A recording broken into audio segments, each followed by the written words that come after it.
This is Hemet. And Jessica. And you're listening to the Friendly Atheist podcast. If you like what you're listening to, please go to patreon.com/Friendly Atheist podcast. If you give $5 a month, you get ad-free episodes. Hello. Hi. And we're recording today because you're going on a trip tomorrow. I am. I leave town tomorrow morning. We're driving from Chicago to Denver. And we're going to be gone for like 10 days. If you are a resident of the greater Denver area, please meet myself and the Godless Bitches of Denver in Arvada at the Someplace Else Brewery on the 5th. That is this coming Thursday at 4:00 p.m. It'll be the Godless Bitches, me, my husband, my dog, some of my husband's friends from high school, and some of my friends from work. Look at you, big old party. Well, we know like 6 couples who've moved to Denver in the last 5 years, so we're just like crashing at each of their places as we go around. I like it. Also, reminder that we are having a Chicago meetup at Fat Cat in Uptown on August 28th at 5 p.m. And I'll show Hemet up will for be that at one. that one. And it'll be fun. I'm very, very excited about that. And that is the end of my announcements. All right. It's always interesting when I'm prepping stories for this and then all the news happens the morning of. That's the case with this story. Do you remember when Amy Coney Barrett, before she was on the Supreme Court, I think in 2017, she was nominated by Trump for a federal judgeship on an appellate court. And so usually what happens is that's your entryway into if you want to get on the Supreme Court, let's get you on the appellate courts. And then It's the minor leagues. It's the minor leagues. And as soon as you're on there, I don't care how long you're on there, boom, and there's your nomination for the Supreme Court. So everyone knew what they were doing. They nominated her because they figured they had her in the bag with her beliefs, conservative beliefs. And none of that is surprising. They did it a lot of times under Trump. When she was being questioned, one of the things that came up during her confirmation hearing for not the Supreme Court, but the federal judgeship, is that she is Catholic. She worked at Notre Dame. And as a professor, she had written, like every professor does, she's written a lot of law review articles, journal articles.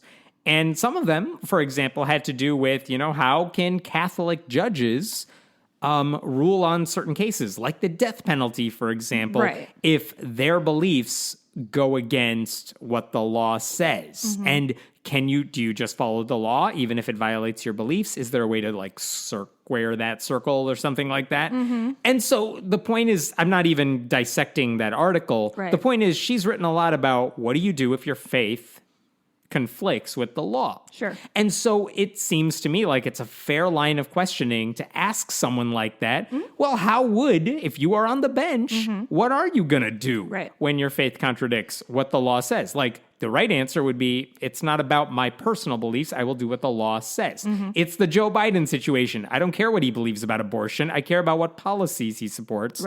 And Biden is pro-choice when it comes to policy. I don't care what he thinks about abortion. So anyway, now Senator Dianne Feinstein, the Democrat from California, who is very old and not very good and should retire right now while there's a Democratic governor who can replace her, was one of the questioners. And she asked that question, but she did it stupidly. And the thing that she said that the conservatives would clip out of context and use forever is she said to Barrett, the dogma lives loudly within you. Which is a stupid way of saying a thing that actually had a good point, which is, we know you take your faith seriously and we're worried that it may override what the law says to do. That's what she meant by that. But the way she said it, obviously, that's not a good quotation. Okay, when that happened, and when Feinstein asked that question, Republicans tried to make it a big deal. Like, how dare they go after her religion? Senator John Kennedy of Louisiana, a super conservative senator, said in a statement, actually, when Coney Barrett was nominated for the Supreme Court and they had a separate confirmation hearing, he said to her about that old exchange, I know it must hurt for someone of deep Christian faith like yourself to be called a religious bigot and to have it implied that because you are a devout Christian that you are somehow unfit for public service. Which is not what anyone said. But also Kennedy's a jerk, and that's what he does. Yeah, no, he's a monster.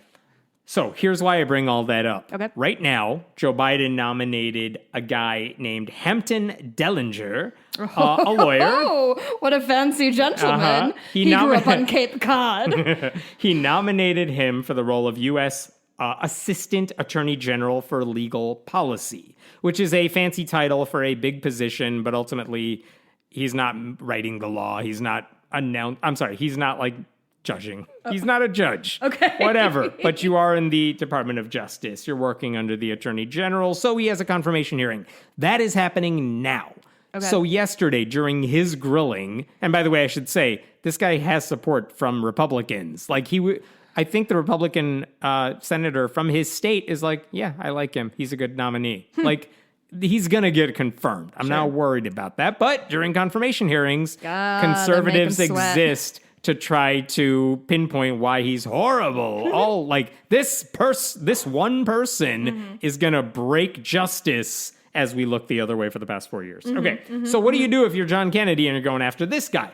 Well, he brought up a tweet that Hampton Dellinger made in 2019 when he was not working for any government agency, just as a dude. Yeah. I mean, I should say he's a dude. He's like a high-profile, big law firm. Yeah, sure. Like big, wealthy law firm. Sounds like a fancy man. Fancy man. Here's what he wrote when he's just working like for himself. Yes, there are some women. Here's what he said. Okay. He said, who supports anti-abortion policies? It's primarily Republican men. Right. Now, are there some women in the GOP who also are anti-choice? Yes, there are. Are there any pro-choice Republicans? Very few. And he's like, and you know what? There's some Democrats as well who are anti-choice, which is also true. Right. So here's what he wrote. Yes, there are some women GOPers. This is his tweet. And a tiny number of Democrats who want government, not women, to control women's bodies. But if there were no Republican men in elected office, there would be no abortion bans. Basically implying Republican men are the reason we have these anti-choice policies. Okay, tell me where the lie is. Exactly. He's totally right about that. Yeah, There's absolutely. nothing wrong with that.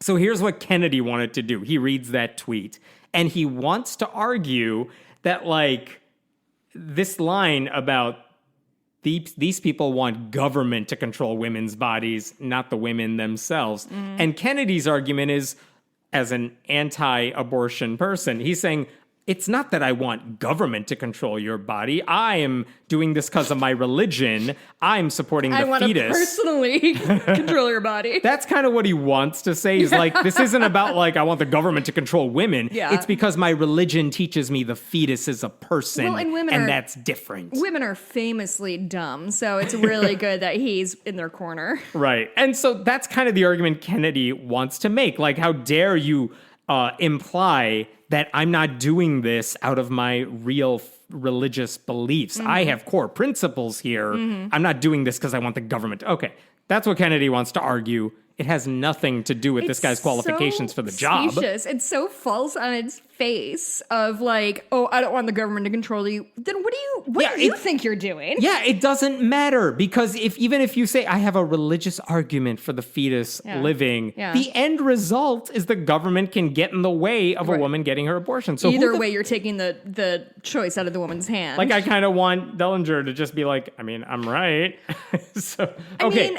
Here's what Kennedy actually said after reading that tweet. And this is, when did he say this? Is at the hearing? At the hearing. Okay. He reads that tweet to Dellinger. He basically makes this argument that, some of us have religious beliefs. Here's what he says. I'm quoting him. Dellinger says, I wasn't attacking your faith, basically. I wasn't saying this, that you're not doing this out of a place of religious principles or anything like that. Kennedy says, well, then why'd you say it in front of God and country? You said every Republican, other than the ones that you like, have their position on abortion because they're misogynistic. Do you believe in God? He goes on to say, a lot of people have faith. Did it ever occur to you that some people may base their position on abortion on their faith? No, it literally never occurred to me, sir. Yeah, it never occurred to the rich guy from the fancy school at the big law firm that some people might have religious reasons for being anti-abortion. Jesus. But again, let's go back for a second. Let's do. Do you believe in God? To which Hampton Dellinger, who I'm sure caught off guard for a second, says, I'm going to quote here, Senator, I have faith, I believe, and then he's cut off by Kennedy, who goes on. But what the hell is up with that question? See, when people talk about the First Amendment violations, or the one that says no religious test for public office. Yeah, like, which is not, that's article something else, who cares? It's not the First Amendment. But yeah, why are you asking someone about their religion? Because this is coming from John Kennedy, the same guy who got mad when Democrats asked a totally legit question about Amy Coney Barrett's religion and how it related to her interpretation of the law. Was it supposed to be a gotcha question? No, I don't even think he cared about the answer. I think if I give him the benefit of the doubt, what Kennedy was saying is, do you believe in God? Because there are people who believe in God who have religious reasons for opposing abortion. Right. But the way he said it is, do you believe in God? Then he pauses like he's waiting for an answer. It's not a rhetorical question. Right. It is a question he is expecting an answer And Dellinger was like, I do. And I'm sure he wanted to continue, but it doesn't matter. This isn't about that. But again, what did he go on to say when he interrupted him? Just kept. Do you think he knew he fucked up and wanted to keep going? Kennedy paused, waited for the answer, which I'm sure he knew was going to be yes, I do, but and then Kennedy's like, well, a lot of people have faith. But again, the question: what the hell? If Not a Democrat, even are you religious? Yeah. What if he said no?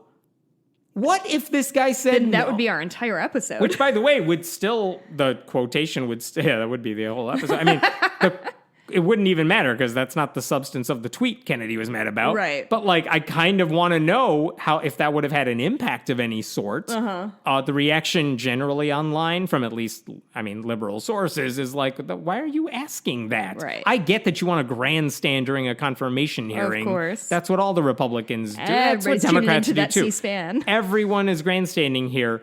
But again, that question, when you got mad at I think Mark Joseph Stern, who writes about law for Slate, put it this way. The GOP position appears to be Democrats aren't allowed to ask Republican nominees any question that might tangentially relate to religion, even if the nominee has said their religion informs their views. Mm-hmm.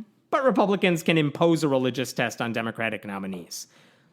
I would actually not go that far, because I don't think Kennedy was imposing a religious test, because I don't think he cared about the answer. No. But the fact that he asked that question and paused like he wanted to know, this guy couldn't possibly understand what religious people are thinking when it comes to abortion, unless he's one of us. Yeah, I feel like he was getting ready to no true Scotsman him and be like, oh, you believe in God, but you murder babies every day? That doesn't sound like any Christian I know. And by the way, Stern from Slate also added, Kennedy did not point out two things that I think are relevant here. 7 ministers sent the Senate a letter in support of Dellinger's nomination because they like his work. Sure. He worshipped at some of their churches, by the way, not that it matters. Right. Also, he helped combat, as a lawyer, when he worked for the North Carolina Attorney General's office, he helped combat a wave of arson against black churches. This is not an anti-religious guy, but guess what? Even if he was, who cares? That's not what he's there to do, impose his beliefs on anybody else. Yeah. Just to, really quickly, American Atheist weighed in on this. A senator demanding to know whether a nominee believes in gods, plural, interesting, is a disquieting attack on the tens of millions of Americans who, in fact, do not. Sorry, that's just such an atheist bullshit thing of pluralizing. Is it a lowercase g, too? Damn right. Oh, they love that shit. They went on, Mr. Dellinger deserves a sincere apology for being grilled about his religious beliefs, something that in no way would impact his ability to lead the Office of Legal Policy at the Department of Justice. Americans United for Separation of Church and State said that's a flat-out violation of our Constitution's promise that there is no religious test for public office. It's also grossly hypocritical to witness Senator Kennedy, who claims to be a champion of religious freedom, so blatantly deny that freedom to others, which again, I would just back up and say, I don't think that's what he was doing. I don't think he was looking to say, oh, you're a Muslim, I can't vote for you. You're an atheist, I can't vote for you. Yeah. I think he was trying to get at a bigger point. But again, I think the fact that he thought that question was a legit thing he could say to make a larger point, whereas if a Democrat asked that to any Republican nominee, it would be Fox News coverage for the rest of the week. That's the point that really bothers me a lot. I think this guy will get confirmed. I don't even think it's a controversial pick. Right. It's just one of those like, the fucking Everything hypocrisy has to be a about circus. these people.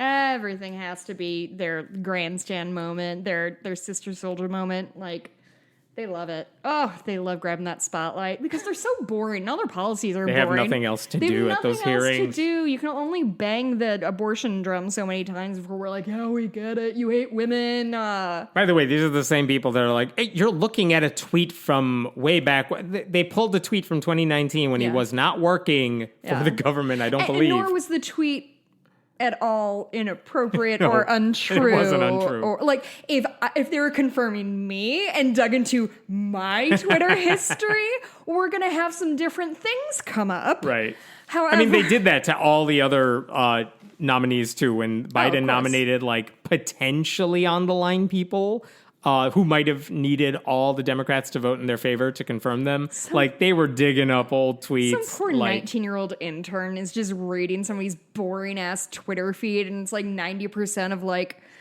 baseball tweets and then pictures of their kids, and once in a while it's like, Republicans hate women. It's like, haha, gold.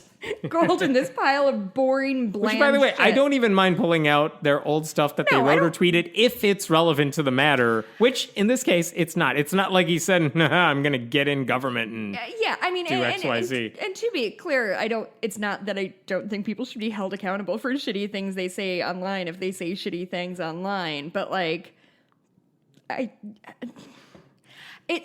don't know, man. I don't... Like, I'm really, really, really tired of, like, gotchaing everybody. It's very exhausting. And there's a difference between somebody said something truly horrendous 10 years ago versus somebody said something that was, like, okay then and not okay now. Like, it's just... I don't know, man. So that's a good segue to this. Here's a story from Ohio. There's a megachurch, Crossroads Church, in the city of Oakley near Cincinnati. Is Crossroads Church a chain? I was going to say chain. Is it a chain? Is it a... Do they have Is that affiliates? what you call them? I'm sure it's a common enough Church name. chains. It's like Burger King. Yeah, Yeah, sure. exactly.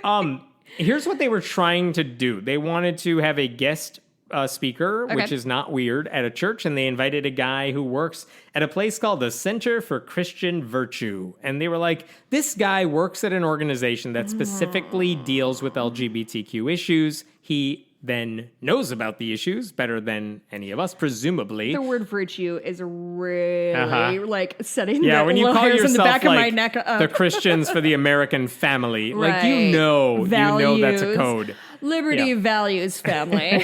That's mine. It's Christian bingo. Just bring the words in any way you want. Yeah, that should be one of those like name generators. So they invited a guy named David, M-A-H-A-N, David Mahan, to speak to them. Okay, none of that on the surface is weird. I'm going to preface this by saying trigger warnings for the rest of this story. You should just skip ahead if you're not going to like this. Can I skip ahead? No, you don't get to. So they invited this guy to speak. And basically what he was talking about is...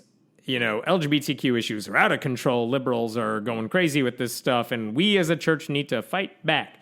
Here's what he actually said. And before I tell you what he said, I should tell you the church has now removed his sermon from their website and Facebook, all social media. They scrubbed it entirely. The only version I could find was like a crappy, grainy version on YouTube that existed. Crappy video, but the audio worked. And I'm like, fine. All I need. And I'm going to read to you here's what Mahan said.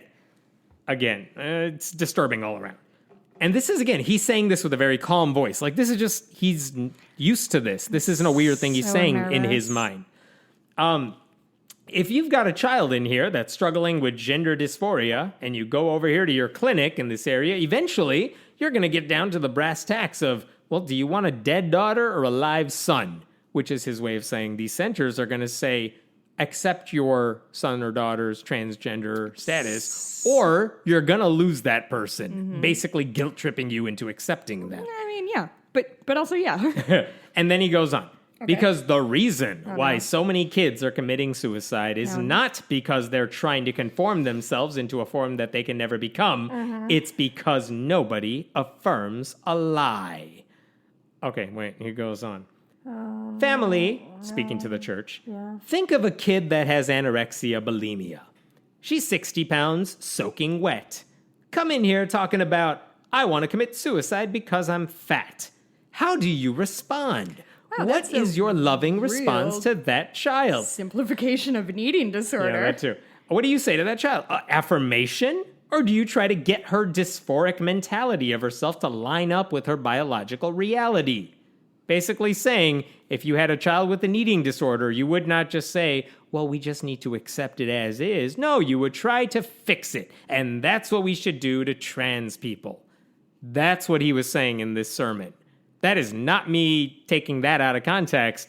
Like he was saying, if there's a trans child, you as a good Christian need to fix them instead of just affirming them. That's what he was saying. Sounds like a really short road into no longer having a kid, either because of suicide, or they are not going to want you in their life because fuck you. He also quoted later in the sermon, he cited scientific research from a place called the Karolinska Institute in Sweden. Here's what he said. He said the study I'm paraphrasing here. He said the study concluded that people who undergo a complete transition, especially when they're young, have an increased risk of mortality from all causes, being hospitalized for psychiatric reasons, convicted of a crime, and committing suicide. Which, as many people could tell you, it's not because of the transition. It's because of you, sir. Yes, it's because of you.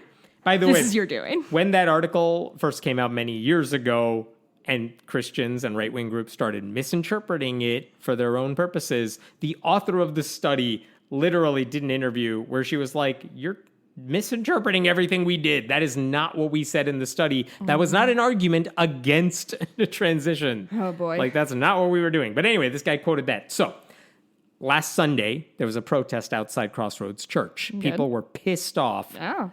And part of the reason they were mad is because if you go on this church's website, they don't say we're anti-LGBTQ. They don't say we oppose same-sex marriage. They don't say we oppose trans people's existence. I presume they don't explicitly say that they are pro-gay. That is right. They don't talk about it. The only way you would know... And by the way, they make themselves out, if you go on their website and stuff, like, we're an inclusive church. We love everybody. And that's the thing. It's this very much a bait and switch sort of thing, because a lot of, we've talked about this for gay couples who belong to a church because they feel like it's accepting and welcoming. And on the surface, it totally is. They welcome you into the fold. They don't care if you're in a same-sex, if you're openly gay. Right. But if you're getting married... They're like, we need to sit down and talk. Right, that's a different kettle of fish. Yes. And so that's what they were mad about. Like, look, it's one thing, I think one guy had a quote. This is one of the protesters. If this happened at like the Westboro Baptist Church, we wouldn't have a demonstration because their views are very well known. But many people think Crossroads is pro-LGBTQ because they want you to think they are. Like... That's the problem. Right. Of course they invited an anti-trans speaker because that's who they are. It's an evangelical church. Of course you don't expect them to be decent. They're awful to those people. They're awful on LGBTQ issues, but they try to hide it. Right. It's like all those bakers who are like, yes, I am a baker. Come buy stuff. Oh, you not that one. Not to you. Can't have it from there. Like, put up a sign that says we don't do gay weddings. No, just be explicit about the thing you actually believe. There's a website, Church Clarity, which we've talked about before. It's run by a lot of progressive Christians. I don't even know if it's still doing it, but it's around. Church Clarity. But they basically said, we just want churches to be honest on these two issues that we find problematic. One is LGBTQ issues. Do you affirm or do you reject it? And are you open about either of those positions? Sure. And the other one is, can women preach? Because that's a thing in a lot of churches too. Like, The website says, we are not here to judge you. We just want you to be honest. Right. Because if you do have a position, then tell us what it is. If you genuinely say, we don't have any position on this, then fine, just say it. So, if you go there for this church, it says their position is unclear, because they don't say it anywhere, but non-affirming, because based on the hints they do give, it's pretty not affirming. And this is a perfect example of it. So they were protesting because they're like, this church needs to be honest that it's anti-trans. They're not. Look at what that guy just preached. So like, just admit it. Yeah. That's what we're mad about. And so the church is now doing damage control, right? Like they don't want to be associated with that guy who said these horrible things. And isn't that always a thing of like, it's not that they do any research in advance to make sure somebody comes and You figured it out when I told you the group's name. Yeah, They dude. didn't even do any research on this. Yeah. Like, come on. It was right there for you. The pastor went on stage on Sunday as the protests are happening, and here's what the pastor said to the congregation. What was shared, I'm sorry, he didn't do it Sunday, he may have done it a couple days after the sermon was given. What was shared this weekend was never meant to hurt anyone, and we deeply regret that it did. Wait, it wasn't meant to hurt anybody? Are you sure you literally just told us that all trans people are liars and mentally ill? You're sure? Yeah. You're positive you didn't mean to hurt anybody? He added, this is a topic that warrants increased care and empathy, and we're sorry this didn't happen. Physically unable to demonstrate either of those emotions. I'm so sorry that I'm such a monster. He said in that same little speech, regardless of a person's sexual or gender identity, we love them and welcome them. Which again, no, you don't. You literally don't. You will welcome gay people or trans people in your congregation, but also... Did he literally say gender identity? He said, regardless of a person's sexual or gender identity, we love them and welcome them. No, you don't. No, you don't love these people. And I hate... it really grinds my gears when Christians are like, I just love everybody. I'm just full of Christ's love for you and the grass. But however, I do think that Christ did a little whoopsie with you. So, but I love you. Right. I love you. Even I love you, and that's why broken. I want you to be cis and straight all the time. I love you, and that's why you should do everything I tell you to do, because that's what a good relationship is. God loves you too, and if you reject it, he's going to torture you for eternity. He will literally straight up murder you. Yeah. He'll stick a red hot poker up your nose, and guess what? It will be unpleasant. But you'll love him for it. But you'll love him for it because he loves you. That pastor, Brian Tome, said to a local newspaper that then asked about all the stuff that's going on. He said to the reporter, we should have spoken to the congregation about this topic in a more sensitive way. Yeah. Which, again, that's saying the problem wasn't the message, it was the messenger. Which, buddy, no, that's... The dude wasn't the problem. I'd argue both are pretty bad. And then wait, here's what the pastor of the church goes on to say. We aren't disavowing everything in the talk, but there should have been adjustments, and it should have been from one of our pastors. We aren't disavowing adjustments everything. To his talk? They're like... they should have line edited Had one his of speech? us said it, we would have said it more nicely, but we invited this outsider, and he was kind of a dick about it. He's right, but we should have said it, because, we know how to deliver that message to our congregation. And then he goes on, this is the same pastor. People will be upset because we're not going to say exactly what they want us to say. As in, we're speaking about the Bible. Do you ever notice that you do a really condescending Christian voice when you read Christian quotes? Yes, and I do it on purpose. I really like it. It makes me super happy. Thank you. It sounds like you're a black guy in 1980s comedy doing a white guy voice. That is my favorite form of humor. Is that really specific? Watching Dave Chappelle imitate a white guy, it will make me laugh every time. It's always funny. It is always funny. Because it's so exaggerated, Dave and it's Chappelle always is also the a same. transphobe, but also he's pretty funny. Also, the Two rest of the things can stuff be is true. funny. Yeah. Oh boy. So Life is complicated. that's that church. Let's talk about Hobby Lobby. Oh my God. I love talking about Hobby Lobby. What did those nerds do this time? All right, I need to give you some background to make sense of what happened this week. So the family, Hobby Lobby is the Green family, the evangelical Christian family that founded Hobby Lobby, has a lot of money because they founded Hobby Lobby. Oh. And they opened But up. I thought Christians were supposed to be poor and humble. Unless you're running a mega church or a Unless you large charge company where $5 for 3 popsicle sticks, and then is that what they do? I don't know. I've never been to a Hobby Lobby. I go to Michael's like a lady. I went there today.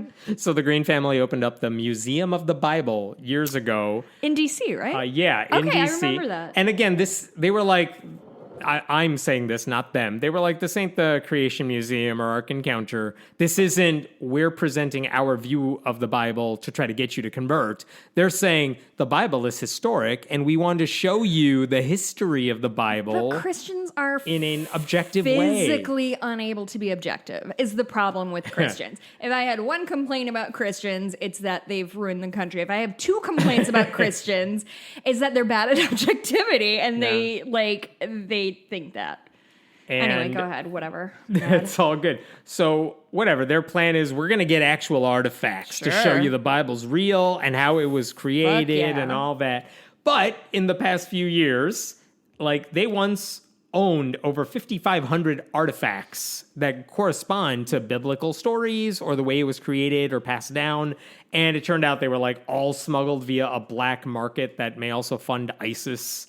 Oh, cute. They had to return it and pay a giant, like, $3 million fine. This is what I'm saying. Can't anybody do the tiniest bit of research before they make terrible decisions? Hold that thought, because that goes on throughout all this. Oh, boy. They had to return what they called a lunar Bible that was supposedly taken to the moon, because that's historic in 1971, because it wasn't the one taken to the moon. They were duped. I get anxiety when I have to return things to Target. Imagine The more famous examples, like they said, these are the Dead Sea Scrolls. These are the actual scrolls that confirm that the Bible was written. There were 16 of them. And remember, to their credit, they said, we are going to give all of this stuff to an outside investigator who said, yeah, I'll look into this. I'll investigate it on a couple conditions. One of them was like, I do this. You have no oversight over me. Yeah, girl. You pay for my research. And by the way, I'm going to release my final report and make it public. You don't get to you don't get edit final. it, Yeah, you don't get right? final edit. And what she said is, no, these are all forgeries, and everything Every single one. every single one was a forgery. And by the way, they also found out this is all another story. They had biblical fragments of ancient, written on ancient papyrus. And it was on display in the museum. Turns out those were stolen from Oxford University. What?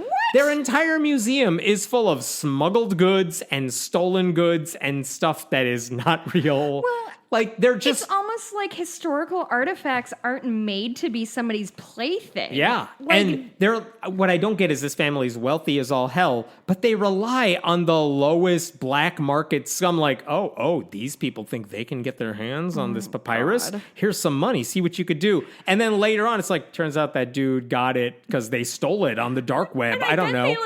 They showed up in a mask and a black beanie and a sack with a dollar bill on it. It's They're this is above board. That's what I think of every time I think of the Museum of the Bible. Everything in there is either this isn't even denying any historicity. No, yeah. It's saying the way you acquired all this stuff isn't how real museums work. Theoretically, if they're above board, it's just best shady. Unethical. All unethical. At worst, criminal. And then in 2020, we found out that they had another thing. It was called the Gilgamesh Dream Tablet. Wait.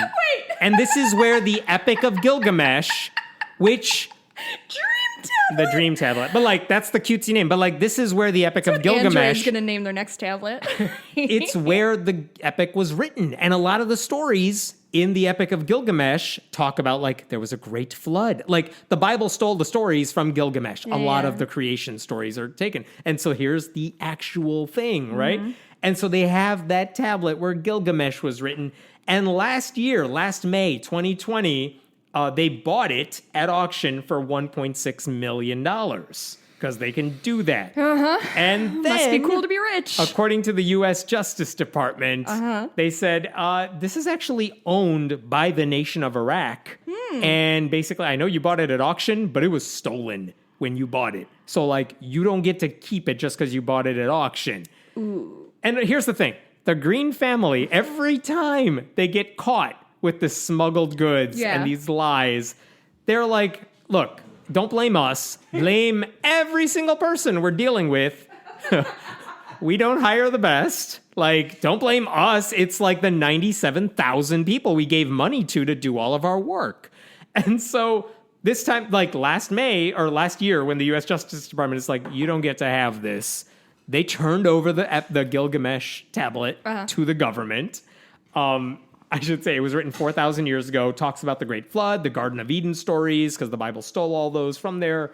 And agents from ICE, Immigrations and Customs in Homeland Security, they seized the tablet from the museum last year, and they said the museum's cooperating. They gave it to us because, like, it's not their property.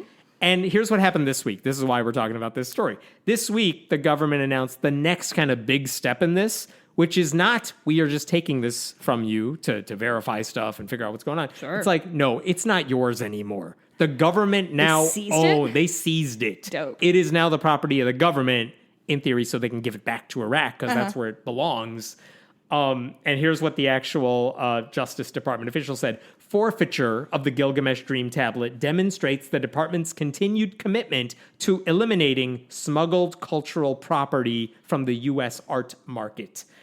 Someone else. This forfeiture represents an important milestone on the path to returning this rare and ancient masterpiece of world literature to its country of origin. So it was legit. It was not a forgery. Oh, yeah. No one's arguing it's a forgery. It's legit, but it's not the Green family's to buy. Yeah. It's not that sort of thing. And someone stole it from Iraq and put it up for auction, and this evangelical family's like, what do you got there? Here's some money. Give it to us. We got a museum. We have plenty of space because everything that was in there was taken away. We have a giant warehouse. It's like they have the big warehouse from the end of Indiana Jones, but it's just empty. Just a forklift driving around with a box. I honestly, at this point, I'm wondering what's in the museum. It's open. I don't know what's in there anymore, because it seems like every story about this family and the Museum of the Bible is just, hey, everything that was in there, it's either not true, they stole it, it's taken from people. Like, that's what they're doing with their money. It's just a bunch of, like, free hotel Bibles that they're like, this one's from 1987. It's the most ancient copy of the King James Bible from a hotel we could find. On the first page, someone's wrote in, once upon a time, and then... And then there's dicks in all the margins? I don't know, man. Like... God, how is any of this? And here's the thing. If their goal was like, we are not here trying to proselytize. We are here trying to show you the history of the Bible in the hopes that you will come to the Bible. Which I think... Every story about them is like, I can't trust anyone associated with the Bible or this family or Hobby Lobby. I feel the same about the history of the Bible as I do about, like, teaching religion in schools, in so much of, like, here's what Islam is, and here's what Catholicism is. Like, I think the history of the Bible would be a very dope and cool museum to go to. It could be. If anybody bothered to do it right. Oh, finally, you had a sip of that fucking wine that you begged me for, Hemant. I need it. Hemant came in, he's like, I need wine. It's been a long week. Yeah, you and me both, brother. Okay, here's a smaller story. This is not epic, but I found it amusing. Is it petty? It's so petty, and I love it. There's a pastor named Perry Stone who does a lot of YouTube stuff. He had a congregation. Perry Stone's a very cool name. He also, I believe, was accused of harassing a bunch of women. Yeah, that's not the reason I'm talking about. He's probably most famous because there was a clip a year or two ago where he's speaking in tongues to his congregation and checking his phone. Yes, and I absolutely Colbert was remember making fun that. of it. Everyone made fun of it. It was great. Anyway, he's still doing his YouTube show. And he wanted to do an episode about how miracles were real. Sure. So and it was like a 15, 16 minute long. I would also love to do that episode. Yeah, right? It was a short segment. Yeah. But he invited a guy to his studio or whatever. His name was Nick Walker. He is a fellow preacher. And Nick Walker apparently has witnessed miracles. And so Perry Stone was going to... Miracles plural. Yeah, many. So he's going to talk to this guy and get the story for his audience. Great. And, okay, so at one point, here's the story I want to bring up. Nick Walker tells a story about how he knew a man. He says the name of the man, which is a random name. And he said this man's hand wasn't working properly. He said, quote, it had nerve damage that was so bad that he could not use it. Ooh. And the story was... Then we baptized the guy, and then boom, it's all working again. Also, he's doing close-up magic. Yeah. And he explains, like, God took control and fixed everything. Isn't that a miracle? But, of course, that's not proof. I'm still laughing at my close-up magic joke. So here's the thing. Walker says, you don't have to take my word for it. I have the x-ray from the guy. Because after he was done... You can't see nerve damage on an x-ray. That is a very good point. Thank you. That's not the story, though. But you are right. I technically work for a hospital, so I am legally a doctor. Here's what he said. When we baptized... Oh, he could not use his hand. Everybody saw this. Okay, then he gets baptized, and everything works.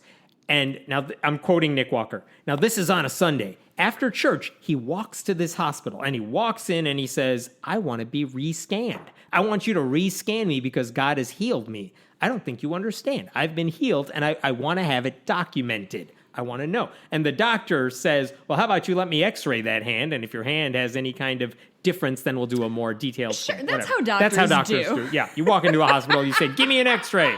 And they do it. So anyway, I'm quoting from Walker again. Sorry, this is so stupid. Here's Walker. They x-rayed his hand, and what they found... And this is on the before and after that was he made of sent titanium. Was that the Lord had totally realigned his bones. Oh, I guess the guy had a thing where like his hands had webbing between them, which some infants with mutations might have, like their fingers don't spread apart. They're great swimmers. But also the nerves were damaged, we were told, and he couldn't use them. But bones? The finger webbing is I see. joint. It like goes all the way. Yeah. It's not just like how, okay, gotcha. You can't do a high five spreading of the fingers. You could make like a hand turkey. Yeah. And so he says now it's fixed. So here's back to Walker. Yep. Looking at the x-rays.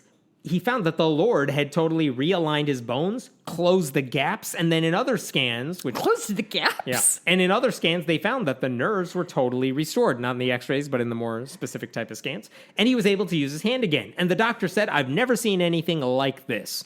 Okay, so as he's saying all this, on screen, if you watch the YouTube video, you see 4 pictures x-rays. Like the hand 4 different times. And it looks like a normal hand. Like, all right, I guess that looks like a working normal hand. And that's supposedly the after picture. Like, look, it's normal. Look, it's what a hand does. That's what a hand does. But okay, so that's kind of where they left that story. Look, isn't that proof? Isn't that amazing? So here's the questions people should be asking when you hear that story.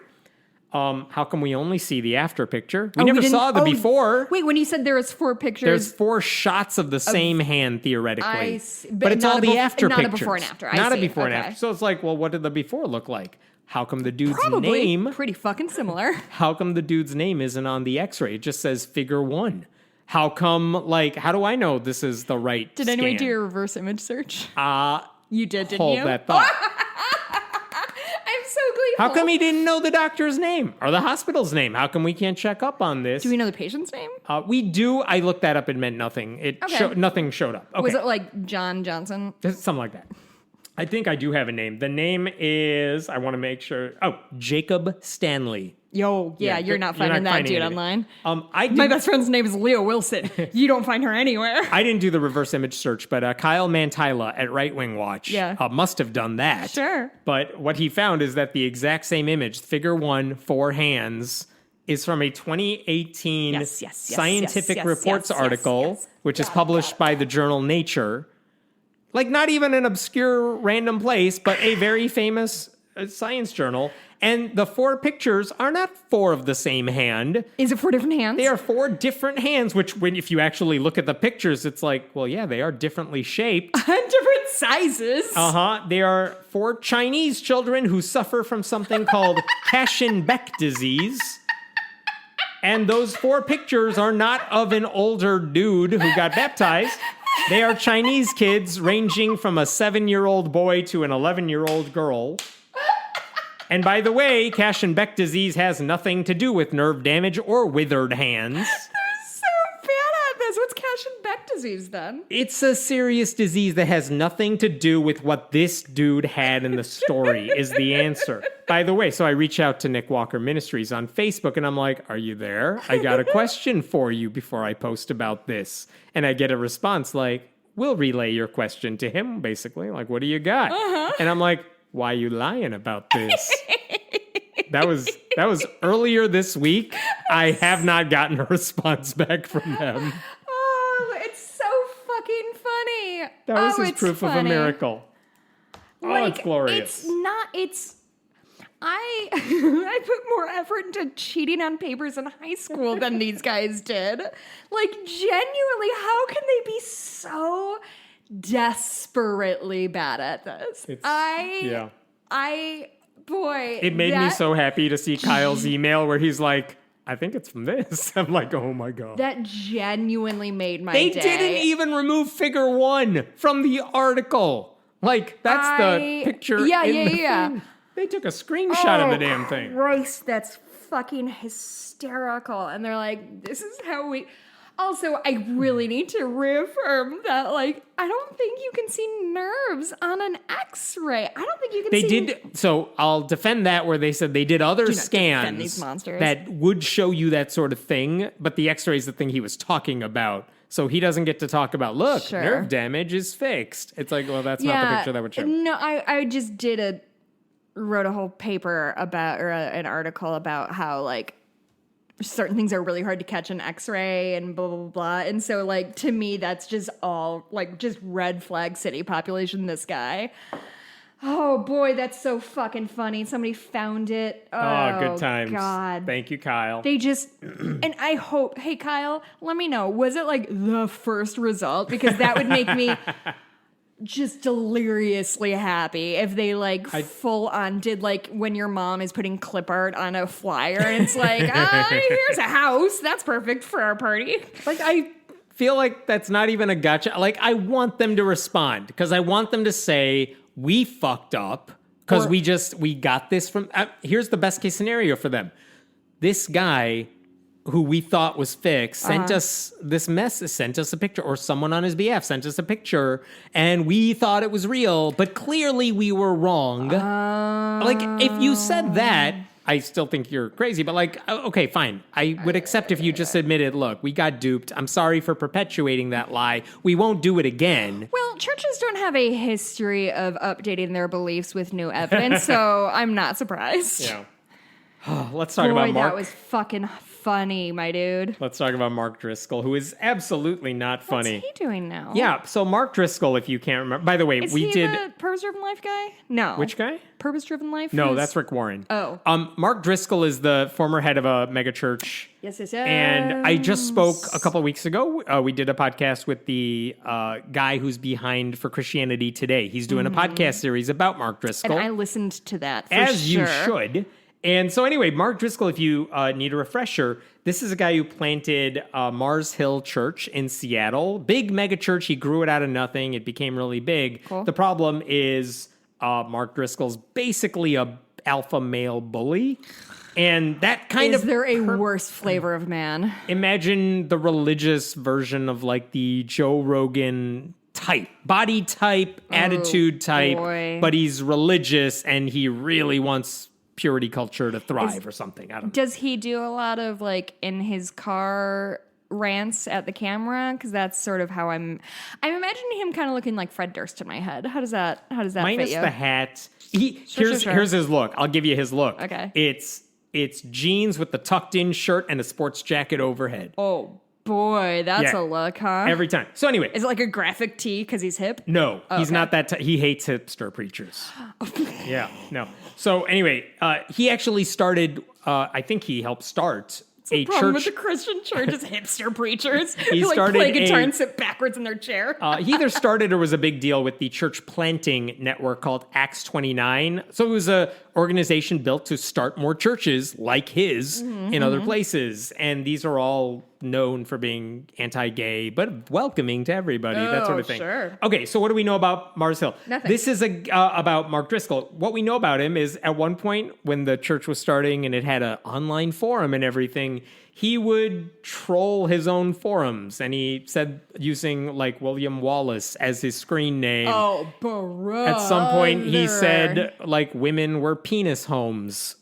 That was a phrase he used. You know who William Wallace is, right? Braveheart dude, right? Yeah. Like he thinks he's fighting for freedom. I just genuinely don't know where your cultural and historical it's all references good. I've lie. heard that one enough.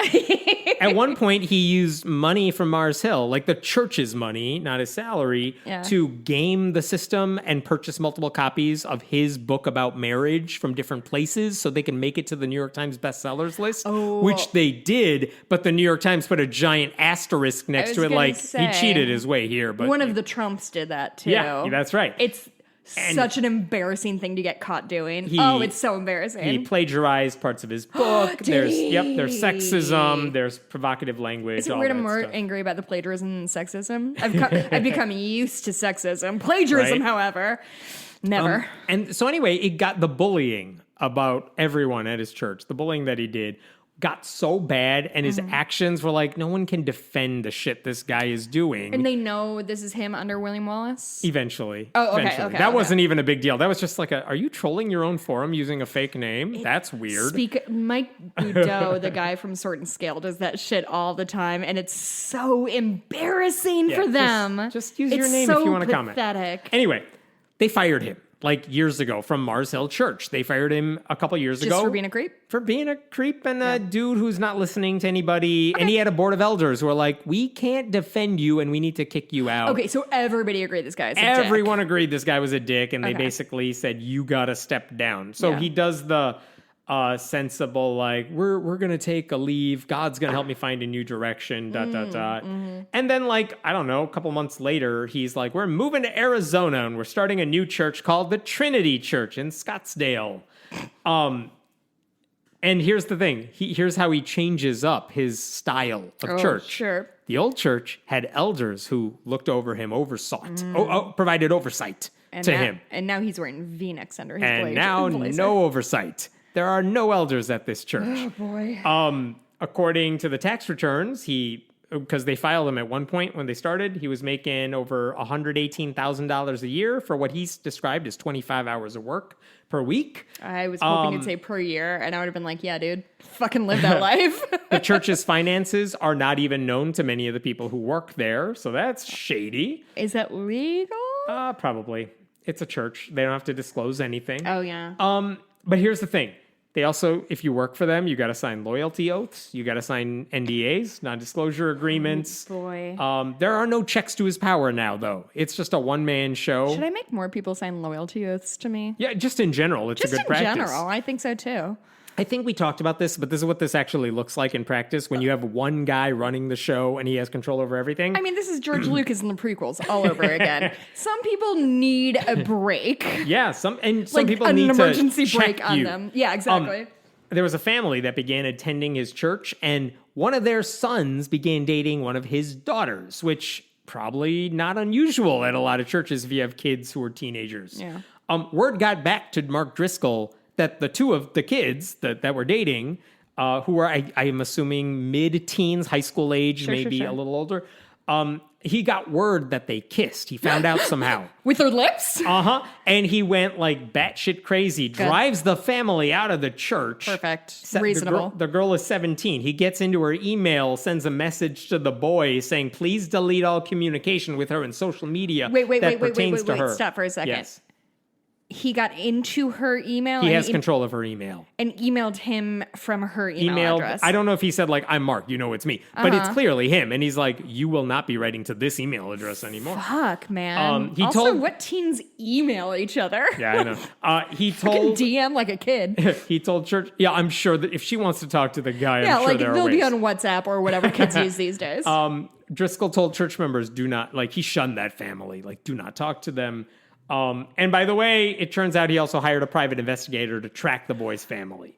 How old is this kid? Was this kid a minor?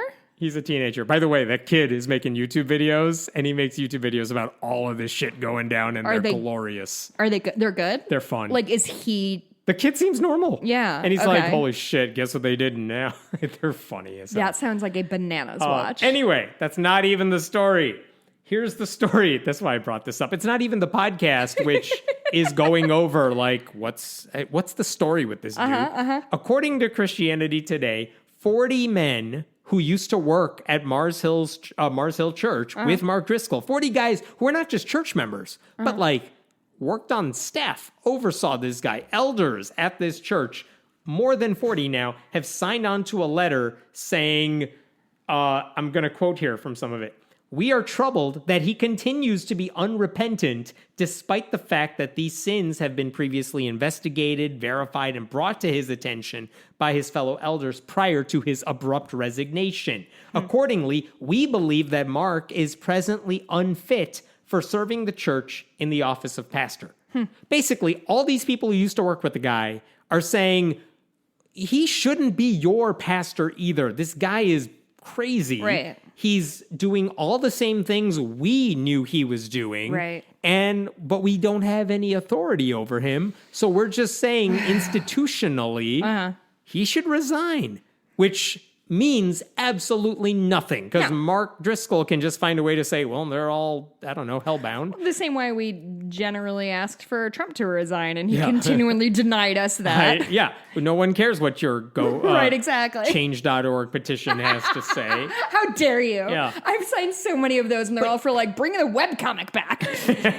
The thing that bothered me about this, I saw this and I'm like, well, I guess I'm glad they're speaking out and putting their name to it. That's not nothing. It's not nothing. But also, where the hell were you when he was at Mars Hill? You guys treated him with kid gloves the whole time. Because even now, in the letter that they're writing today, look at this. This is in the same letter saying he should resign.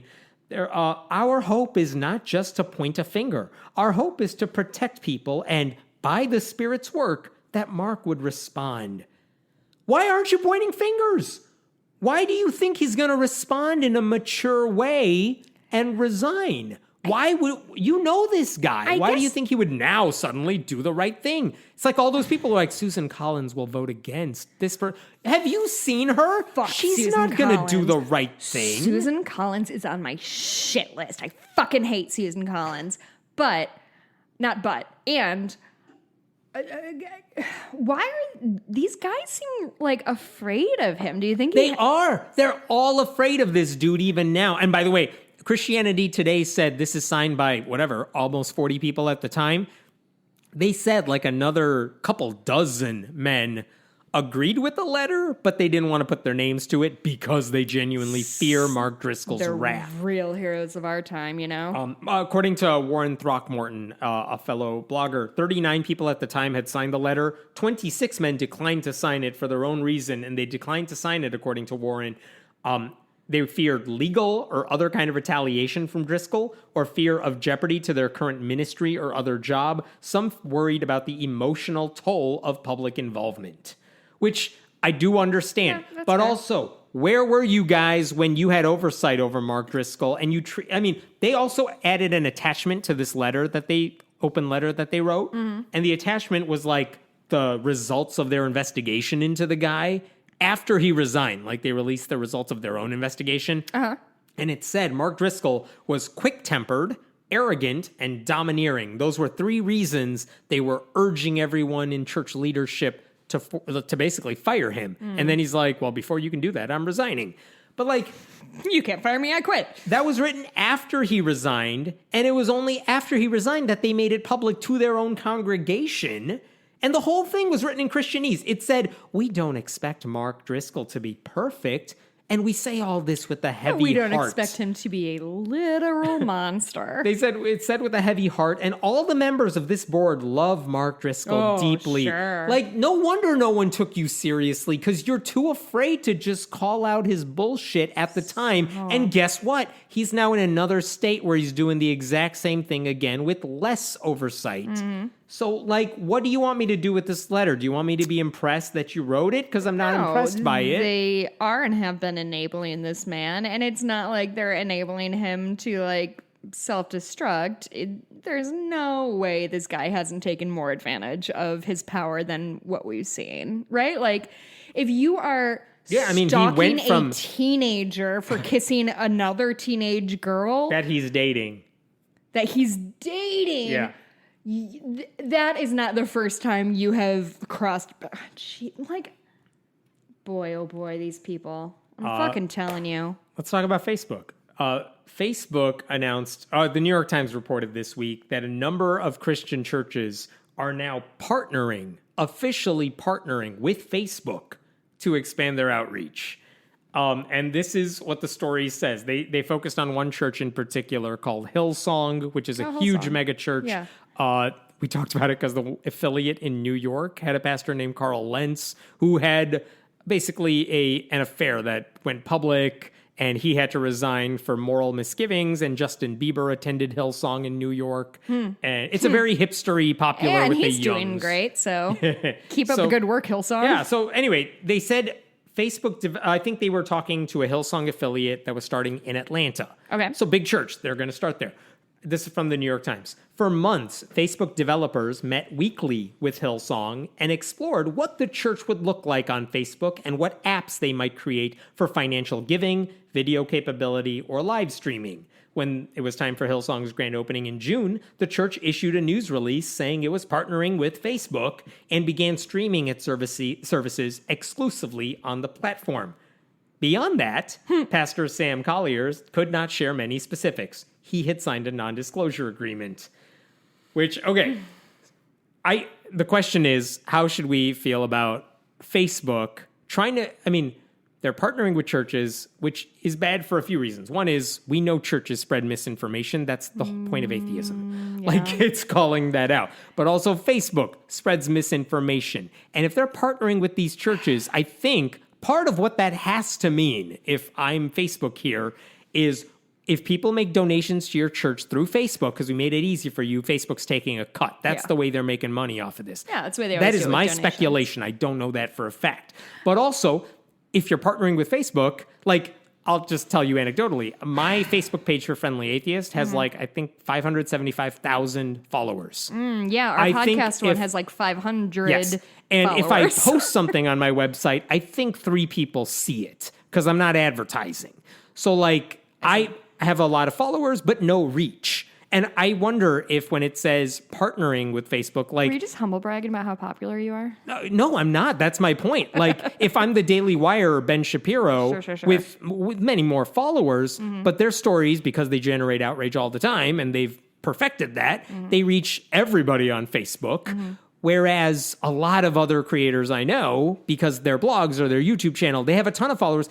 But if they post something, the number of likes or shares or anything is really small. And it's clear that no one, even their own followers, do not see their content on the newsfeed. I see. That's the point I want to make. But if you're partnering with Facebook here, I wonder what that means. The church gets to spread its message to everybody. And if you're going to the church and you're a member, now your friends might see your feed, something like that. So if you're talking about spreading misinformation, Facebook is finding a new way to spread misinformation. What if you're that Ohio church we talked about earlier with the transphobic dude speaking there? They just got a new way to spread hate speech. That's the thing that I'm troubled by. I actually get why Facebook would want to partner. By the way, it's not just Christian churches. They said they're doing this with mosques and synagogues and all that. Maybe not as many, but it's not a Christian-only thing. But my concern is when you have the biggest source for spreading misinformation, working with churches which actively spread bad information, that's not a good mix for the world. Listen, I get why you're generally down about this partnership, but it's really hard for me to find anything here that anybody did wrong. Oh, no. I am not saying there's anything illegal. I actually get it from a business sense. Sure. I am concerned. I also want to know, like, what are they not telling you in these NDAs? What is part of your deal with Facebook that you cannot tell the public about? It's one thing if it's like, let's talk about the money. If people donate, you got to give Facebook 10% of the... Okay, fine. I get why that's under the NDA. But I don't know what else they're trying to hide. Like, do you get information about who's seeing your church sermons? Who's watching the videos? I mean, that should be easy enough to figure out. Like, if you follow... never mind. I don't know how Facebook works. Has policies saying if you post something that we consider hate speech, we're going to take it down. We may suspend you. I've been in Facebook jail many times. What happens when a pastor says, God doesn't want you to be trans? God doesn't want you to be in a same-sex marriage? Does that stuff get amplified now instead of punished or demoted to the point where no one gets to see it? But the thing is, like... I don't know the answer to that. No, I don't either. But the thing is, like, if you look at... Do you follow that Twitter feed that's, like, top 10 Facebook and engagements? It's like Dan Bongino and Ben Shapiro all the time. Shapiro things. Yeah, I don't know. I'm not going to be mad about this one. My heart can't stand it no more. Fair enough. Yeah. I'll give you... there's a couple more quick ones here. Yeah. This is also from today. A Canadian priest, we've talked about those residential schools, these cultural genocide factories where they took indigenous... God. We're going to talk about that kids. asshole again? No, different asshole. I hated that guy. A different asshole. Yeah, they found multiple mass graves at the sites of these schools where they didn't take care of these kids. They left them for dead. They unceremoniously buried them. A Catholic priest named Father Rael Forrest, who works at St. Emile Roman Catholic Church in Winnipeg in Manitoba, he gave a sermon this month that people just kind of found out about because no one's watching it. He gave a sermon where he basically called out the survivors of those residential schools for saying, it was an abusive, dangerous place. And here's what the priest said. No. If survivors wanted extra money from these settlements that the government made with them, from the money that was given to them, they had to lie sometimes. Lie that they were abused sexually and another $50,000. It's kind of hard if you're poor not to lie. Jesus. And then he said he acknowledged that if you had bad treatment, but some of that was not due to nuns or priests, but to the night watchmen, like the police who were watching them. Where's he basing that off of? Whatever is in his ass. He pulled it and he said it. And of course, there's not enough, like the CBC pointed out very clearly, there are 37,951 claims for injuries resulting from abuse at these residential schools that have been received. This is from 2015. It's probably a lot more now. They're not all lying. And the people implicated in the abuse include... But honestly... Go ahead. Staffers, nuns, priests. It's not the cops who show up who have nothing to do with the Catholic Church. That's the thing, though, of... I mean, largely of how Donald Trump treated the truth. But in general, that is the thing that I have seen no matter what is happening, whether it's... What did you say? How many claims of... mistreatment? 37,000 plus. 37,000 claims of mistreatment. Or Simone Biles saying, like, she needs to withdraw from whatever. Everyone's just their people's default is, like, lying. Yeah. As if... She was scared to lose. Yeah, that's not the issue, buddy. Yeah. That's the deal. I got in the dumbest Facebook argument that a guy was like, well, now she's going to get all the attention. And I was like... More attention than she got being the best gymnast who's ever lived, because I think she has her fill on attention. If there's one thing we know about the best athletes in the world, it's that they don't want to win. Oh my God. That's such a good point. I didn't even think Naomi about Osaka that. was like, I don't want to compete at Wimbledon. What? No. Of course they want to play and they want to win. I've been working all my life, but now I see slightly more negative attention at me, and that sounds more fun. Oh, boy. Right, last. Yeah, okay. I'm sorry, finish. Oh, boy. I don't remember what we were talking about. All right, let's finish up with last story here. Greg Locke, our frenemy minus, we're not friends. He's a hate preacher from Tennessee who basically yells out all of his sermons, and he's Trump's id.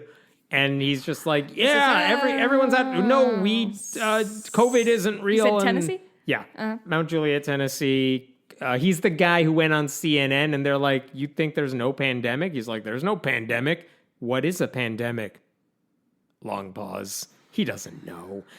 But he insists. How do reporters not do that more frequently? I know. The CNN reporter was such great. a fucking slam She just dunk. kept going on that question like, well, you are the one saying there's no pandemic. Just define to me, for me, what a pandemic is. What are you saying is not happening? And he's like, I don't know, but there isn't one.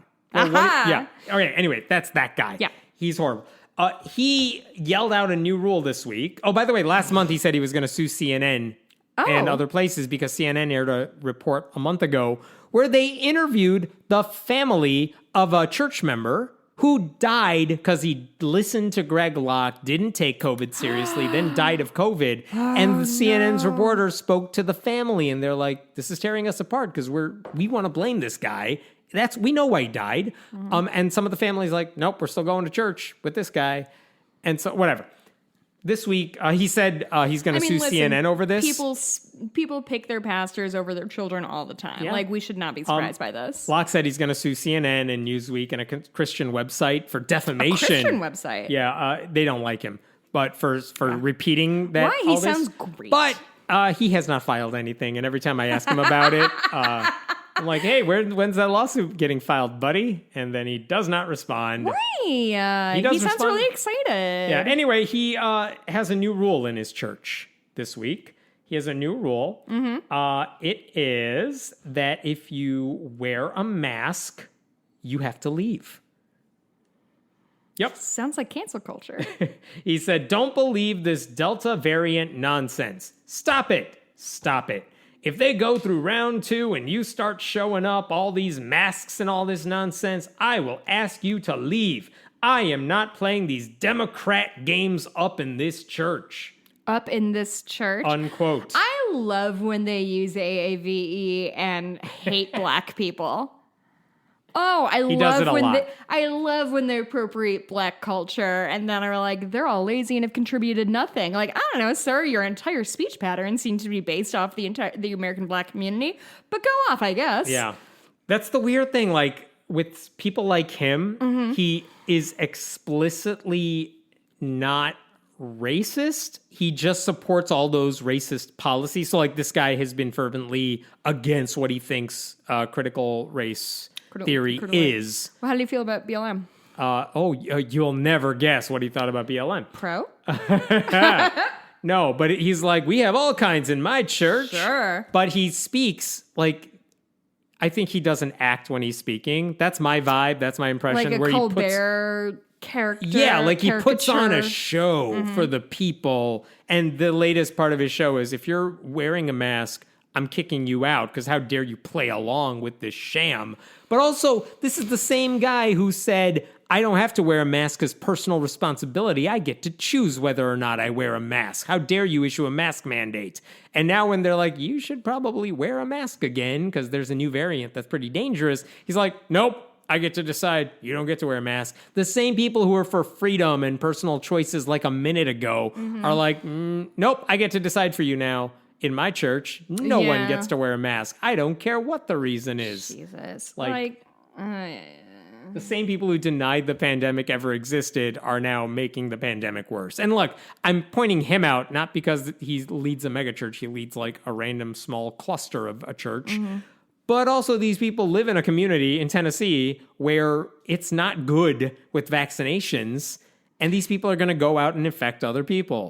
And that's a problem. How many, I've said this before, what does the body count have to be for any of these people to care about any of this? I genuinely... 600,000 deaths in America hasn't done it. But they simply don't believe it. That is the problem. They simply choose, they see whatever they see online, and if it doesn't like completely line up with what they want to hear, they're like, fake news, bye. Let's call it. I'm done. Okay. I can't do this anymore. Where do we find you? You can find me on Twitter at Jess Blumke. I do want to say, Hemant, we've been talking about like kids. There are things to do to entertain your kids who apparently need to be entertained all the time, like nerds. I went to the Ren Fair in Bristol, in Wisconsin. Have you ever been? No, but I know what you're talking about. It was genuinely maybe the best day of my entire life. It was so much fun. Everybody's like... I saw your pictures from there. They looked awesome. I went with my friend Anne and some of her family members, and she brought me a little tiara, and then I bought one, and I was just wearing it was the best day. I drank Coors Light out of a can all day, and like, hey, guess what I'm really good at? Fucking throwing knives. There's a booth where you throw knives and nobody could get theirs to stick. And I got my first 2 in a row and strangers cheered for me. This is what happens when you listen to true crime podcasts. I'm very good at it. Just like, do you remember when you told me I was going to be bad at throwing axes, and I'm fucking great at that shit too? I would have been a real good shield maiden or something. Congrats. Anyway, where can we find you, I guess? Whatever. Where can we find you on Twitter? I am at Hammett Meta on Twitter. Go to friendlyatheist.com. Go to patreon.com/friendlyatheistpodcast. And we'll figure out something to do next week. Yeah, we'll figure something out. Also, I want to thank everybody who reached out after last week. There were many, many of you, and I did not respond to everybody because, I don't know, talking a lot about your rape to strangers is pretty fucking tricky. But anyway, I really appreciate you all reaching out and supporting me and comforting me. And it means a lot. And we have a really good listenership that I appreciate when shit's rough. You can always email us at friendlyatheistpodcast@gmail.com. I will see some of you, many of you in Denver on August 5th. Dottie will be there too. I have to go pick her up. She's getting groomed. That's all I have. Bye, everyone. Bye.